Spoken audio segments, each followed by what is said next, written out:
hush fell over the crowded hall, thick and suffocating, as the words echoed, sharp and cruel. "Those medals? They're clearly fake. A fabrication." The accusation, delivered with a sneer, hung heavy in the air, a poison aimed directly at the woman standing silently at the podium. Her name was Aisha, and her gaze, though steady, held a deep, unyielding sorrow that seemed to carry the weight of countless unseen battles. The glint of metal on her chest, a collection of valorous honors, seemed to mock the disbelief etched on the faces of the judging panel. Their eyes, once filled with professional curiosity, now held a cold, dismissive skepticism. A wave of murmurs, like a rising tide, began to spread through the audience, each whispered doubt chipping away at her dignity. Aisha stood tall, her shoulders back, a quiet defiance in her posture. Her uniform, crisp and meticulously maintained, spoke of a life dedicated to service, yet now it felt like a target. Her hands, calloused and strong, rested clasped in front of her, betraying no tremor. But beneath the surface, a lifetime of sacrifices, of moments that stole breath and tested the very fiber of her being, swirled within her. The scars on her left forearm, barely visible beneath the cuff, were a map of past struggles, each one a testament to a truth far more profound than any spoken word. She had seen too much, endured too much, to be broken by this public shaming. A lone tear, glistening with unshed pain, threatened to escape, but Aisha held it back, a silent vow to herself that she would not give them the satisfaction. Aisha's journey began in a small, dust-filled village nestled in the heart of Bangladesh, where the scent of rich earth and blooming jasmine clung to the air. From a young age, she was drawn to stories of heroism, particularly those of her grandfather, a freedom fighter whose tales of courage ignited a fire within her. The quiet strength of her grandmother, who tirelessly cared for their family, also left an indelible mark, teaching Aisha the power of resilience. The world outside their village was vast and uncertain, but Aisha's spirit was unyielding. She saw the injustices, the hardships faced by her people, and a deep-seated desire to protect them took root. When the call to serve came, Aisha answered it with unwavering conviction. She joined the Bangladesh Army, a decision that surprised many in her community, but one she knew in her heart was right. The training was brutal, pushing her physical and mental limits to their absolute breaking point. She learned to march under the scorching sun, to navigate treacherous terrains in the dead of night, and to make life-or-death decisions in a fraction of a second. The smell of gun smoke and the deafening roar of explosions became an unwelcome companion, but she faced it all with a quiet determination. She witnessed the horrors of conflict, the shattered lives, the innocent caught in the crossfire. Each experience, each loss, etched itself onto her soul, forging a resolve that was both formidable and deeply empathetic. One mission, in particular, haunted her dreams.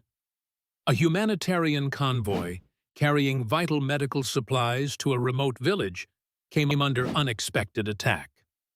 Aisha, then a young sergeant, found herself in the thick of a chaotic firefight. The air was thick with dust and the metallic tang of fear. She remembered the desperate cries of the injured, the terrified faces of the villagers they were trying to protect. Amidst the chaos, a child, no older than 5, was separated from his mother, caught directly in the line of fire. Without a second thought, Aisha plunged into the maelstrom, shielding the child with her own body as bullets whizzed past. A searing pain ripped through her arm as a stray bullet found its mark. But she held on, her grip on the terrified child unwavering until they reached safety. That day, she lost a part of herself, but she saved a life, a truth far more valuable than any medal. The scars on her forearm were a constant, silent reminder of that moment, a story she rarely spoke of, but one that lived within her every waking breath. She carried the weight of those memories not as a burden, but as a solemn responsibility to the living, to those who still needed protecting. The conflict now playing out in the sterile, brightly lit hall felt absurd compared to the real battles she had faced. This was a battle of words, of public perception, of an unseen system that sought to diminish her. The panel, composed of bureaucrats and self-important critics, seemed to revel in their power, their voices growing louder, more insistent. "We've checked the records," one declared, his voice dripping with authority. "There's no official commendation for this level of bravery. These medals appear unsubstantiated." Another chimed in, "Perhaps a misunderstanding, a lapse in documentation. But without proper validation, we cannot acknowledge these claims." The audience, initially curious, now seemed to lean towards the panel's skepticism. Whispers of fraud and deception began to coalesce, turning Aisha into a public spectacle. The weight of their judgment pressed down on her, a silent accusation. Yet she remained unwavering, her gaze fixed on a distant point, as if remembering a different battlefield, a truer form of justice. There were no shouts of support, no indignant protests from the crowd. Only a chilling silence, punctuated by the growing hum of doubt, seemed to fill the room, amplifying the injustice. A few sympathetic glances flickered her way, quickly withdrawn, as if fearing contagion from her perceived disgrace. The silent bystanders, their faces a mixture of discomfort and indifference, only served to deepen the emotional tension. As the panel continued its relentless interrogation, Aisha's silence became her armor, a shield against their barbs. Each word they uttered, designed to provoke a confession, met with her quiet resolve. Her heart, however, was a tumultuous ocean, remembering the faces of her fallen comrades, the promises whispered under starless skies, the silent pacts forged in the crucible of war. She felt the phantom ache of old wounds, the ghostly touch of hands she had held as life slipped away. These were the true validations, the unsung melodies of her service, far beyond any paper certificate. Just as the panel prepared to deliver their final dismissive verdict, a subtle shift occurred. A ripple, almost imperceptible at first, moved through the back of the hall. A stern, impeccably dressed man, his presence radiating an undeniable authority, entered the room. He was followed by a small entourage, their faces grim and purposeful.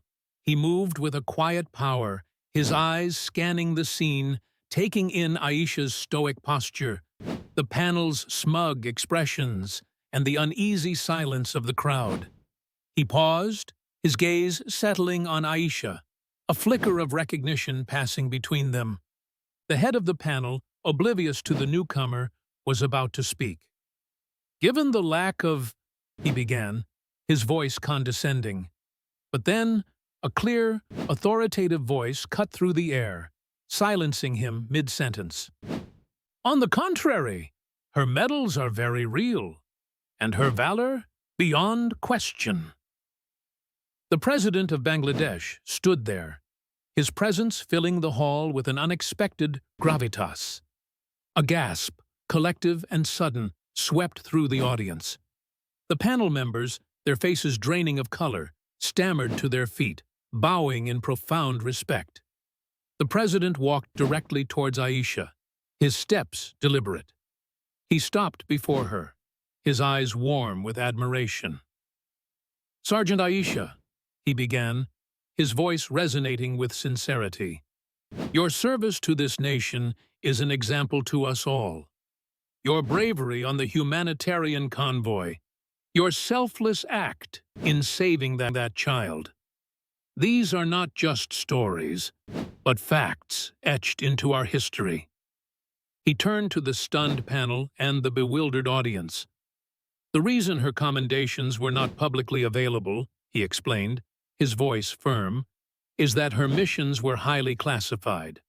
Her actions, at times, were beyond the call of duty, performed in the shadows to protect our people, to preserve peace. We honor her not with words alone, but with the deepest respect this nation can offer.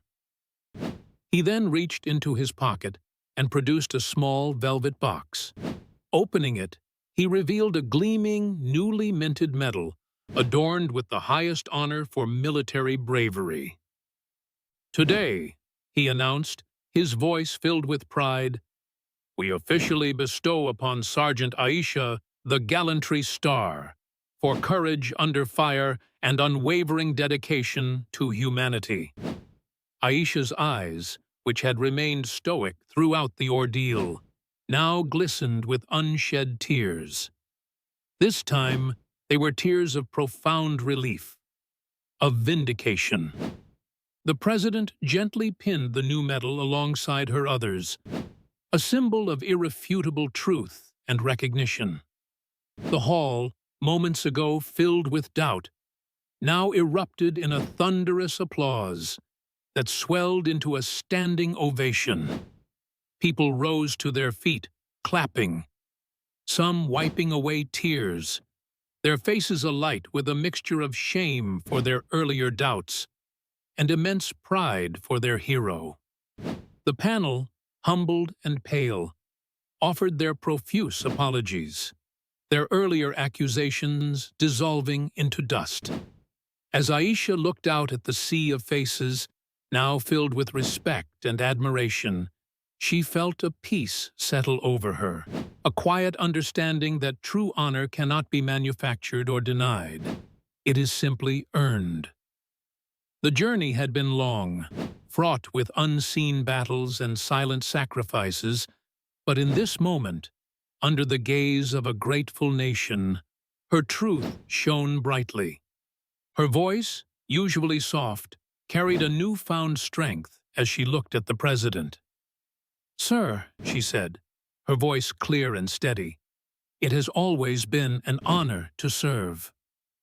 The story of Sergeant Aisha reminds us that true heroism often resides in the quiet strength of those who serve, in the unseen battles they fight, and the profound sacrifices they make. It is a testament to the enduring power of truth and the unwavering dignity of those who choose to stand tall, even when faced with the harshest skepticism. Let us always remember to look beyond the surface, to seek the silent stories of courage that shape our world, and to never doubt the strength found in quiet conviction. Where are you watching from today? Share your thoughts on Aisha's unwavering spirit and the importance of recognizing our silent heroes. And if this story moved you, subscribe for more tales that honor the incredible courage within us all.